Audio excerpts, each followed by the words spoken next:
문을 잠갔나요? 다시 확인했나요? 그런데도 불안한가요? 괜찮습니다. 당신만 그런 게 아니에요. 하지만 그 확인이 하루 10번, 20번으로 늘어나고 확인하지 않으면 일을 시작조차 못하게 된다면 그건 단순한 습관이 아니라 당신의 삶을 조금씩 갉아먹는 강박의 시작입니다.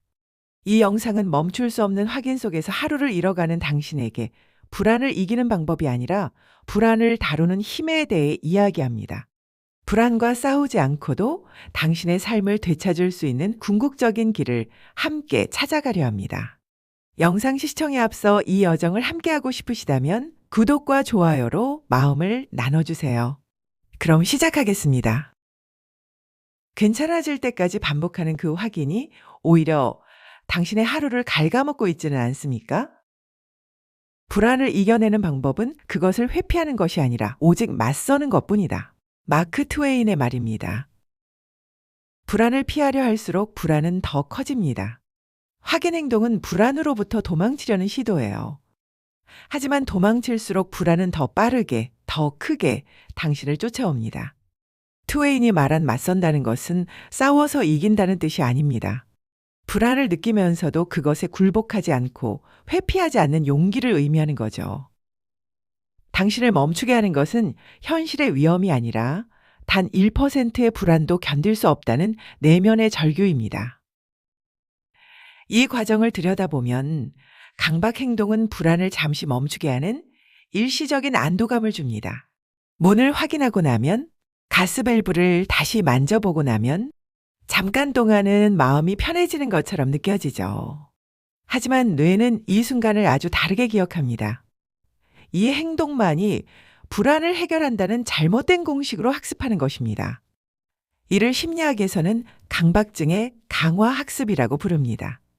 행동을 반복할수록 불안 회로가 더 강하게 연결되고 다음번 불안은 더 강한 행동을 요구하게 됩니다. 한 번의 확인으로 충분했던 사람이 2번, 3번, 결국 10번까지 확인하게 되는 이유가 바로 여기에 있습니다. 불안을 없애려 한 행동이 오히려 불안을 키우는 악순환의 덫, 이것이 강박의 본질입니다. 불안을 잠재우려는 그 행동으로 당신은 평화를 얻었습니까? 아니면 더 큰 감옥에 갇혔습니까?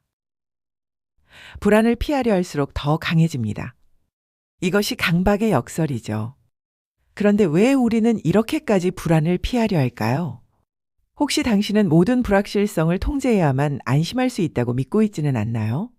이제 우리는 한 걸음 더 깊이 들어가 강박이 만들어내는 현실적인 갈등과 그 패턴을 살펴보려 합니다. 혹시나 잘못될까봐 모든 불확실성을 통제하려는 마음이 정작 당신의 삶을 멈추게 합니다. 강박은 단순히 습관이 아닙니다. 단 1%의 위험도 용납하지 않으려는 비자발적인 강박적 요구로 인해 일상이 마비되는 현상이에요.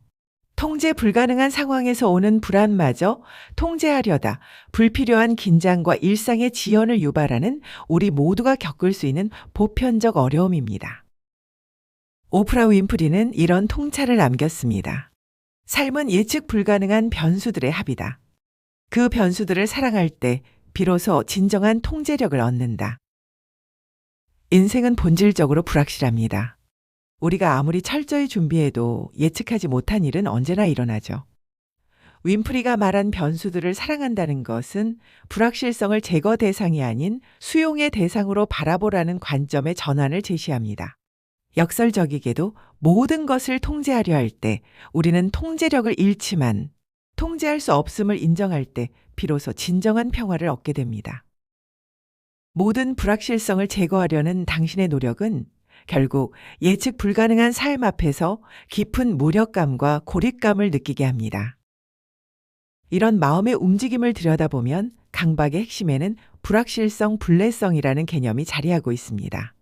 불확실성, 불내성이란 불확실한 상황에 대해 불안을 느끼고 이를 견디지 못하는 성향을 뜻합니다. 이 불확실성을 다루지 못하는 마음은 0% 안전 아니면 100% 재앙이라는 이분법적 사고로 이어집니다. 회색지대가 없는 거죠. 99%가 안전해도 1%의 가능성만으로 모든 것이 무너질 것 같은 두려움을 느낍니다. 여기에 확대 해석, 즉 파국화라고 부르는 인지 왜곡이 더해집니다. 작은 위험의 가능성도 비현실적으로 크게 받아들이는 것입니다. 문이 열려 있을 가능성은 거의 없는데도 만약 도둑이 들면 어쩌지라는 생각이 내 인생이 끝날 수도 있다는 극단적인 결론으로 확대되는 거예요. 그리고 마지막으로 과도한 책임감이 이 모든 것을 완성합니다.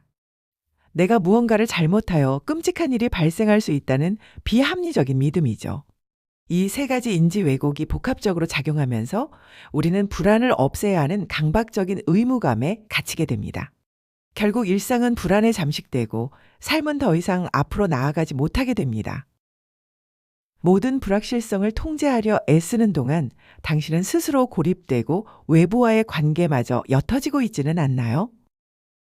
불확실성을 견디지 못해 모든 것을 통제하려 할 때 우리는 역설적으로 삶에 대한 통제력을 잃게 됩니다. 그렇다면 어떻게 해야 할까요? 불안을 완전히 없앨 수 있을 때까지 기다려야 할까요? 이제 우리는 마지막 사유로 나아갑니다. 불안과 싸우지 않고도 삶을 되찾을 수 있는 궁극적인 해법을 함께 찾아보겠습니다. 불안이 완전히 사라진 뒤에야 삶이 시작된다고 믿는 순간 우리는 현재를 잃어버립니다. 불안을 이기려 하지 않고 다만 그 옆에 멈춰 섰을 때 비로소 내적 평화가 시작됩니다. 현대인은 불안을 반드시 제거해야 할 적으로 봅니다. 하지만 이것이야말로 강박의 가장 큰 오류입니다. 불안은 위험 신호일 뿐 그 자체가 재앙은 아닙니다.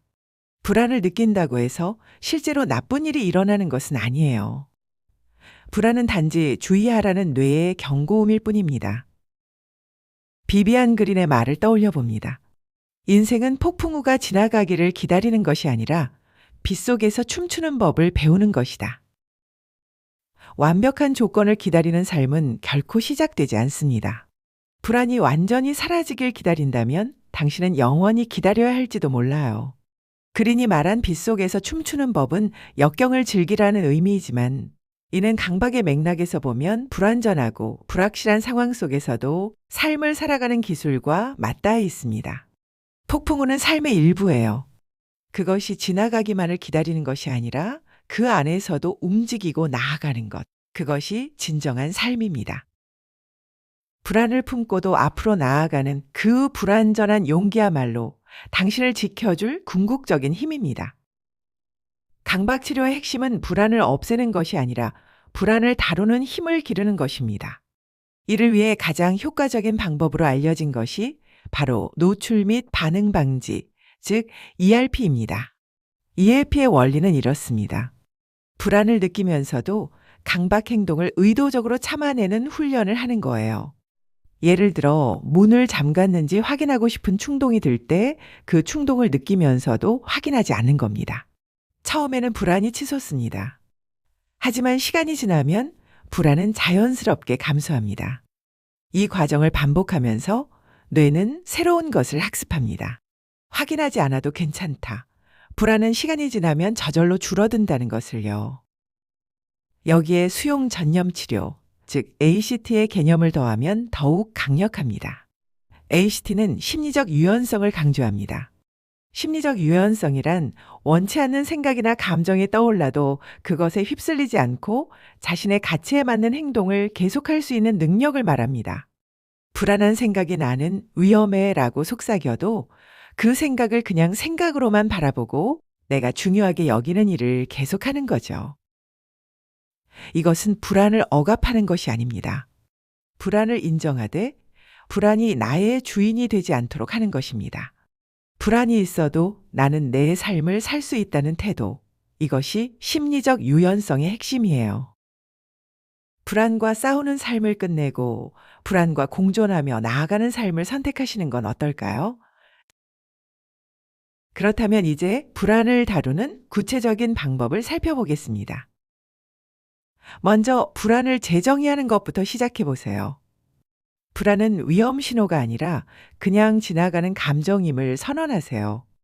강박사고가 떠오를 때 이것은 내 생각이 아닌 강박 회로의 잡음이다라고 명명하고 인식만 해보세요. 생각에 반응하지 말고 그저 관찰하는 겁니다. 마치 하늘을 지나가는 구름을 바라보듯이요. 구름이 지나간다고 해서 당신이 구름이 되는 것은 아니듯 불안한 생각이 지나간다고 해서 당신이 불안 그 자체가 되는 것은 아닙니다. 다음으로 확인이나 회피 행동을 10초만 멈춰보는 연습을 해보세요. 완전히 멈추려 하지 말고 지연시키기를 목표로 하세요. 확인하고 싶은 충동이 들 때 바로 확인하지 말고 10초만 기다려보는 겁니다. 10초가 성공하면 다음엔 30초, 그 다음엔 1분 단위로 점진적으로 멈추는 시간을 늘려보세요. 이 과정에서 당신은 중요한 것을 경험하게 됩니다. 불안이 시간이 지나면 자연스럽게 줄어든다는 것, 그리고 확인하지 않아도 끔찍한 일은 일어나지 않는다는 것을요. 이것을 습관화라고 합니다. 반복적인 노출을 통해 불안 반응이 점차 약해지는 거죠. 마지막으로 불안과 공존하는 삶을 선언해 보세요. 불안을 없애려 하지 말고 공존하는 삶을 선언하는 겁니다. 삶에서 불안은 존재하되 삶의 방향은 내가 정한다는 태도를 기본값으로 설정해 보세요. 불안이 있어도 나는 전진할 수 있다고 스스로에게 말하는 겁니다. 이것은 자기 기만이 아닙니다. 심리적 유연성을 확립하는 실천이에요. 불안을 적으로 보지 않고 때로는 함께 걷는 동반자로 받아들이는 겁니다. 완벽하게 평온한 상태가 되어야 움직일 수 있는 게 아니라 불완전한 채로도 나아갈 수 있다는 믿음, 그것이 당신을 자유롭게 합니다. 불안을 이기려 할수록 우리는 불안에게 더 많은 힘을 줍니다.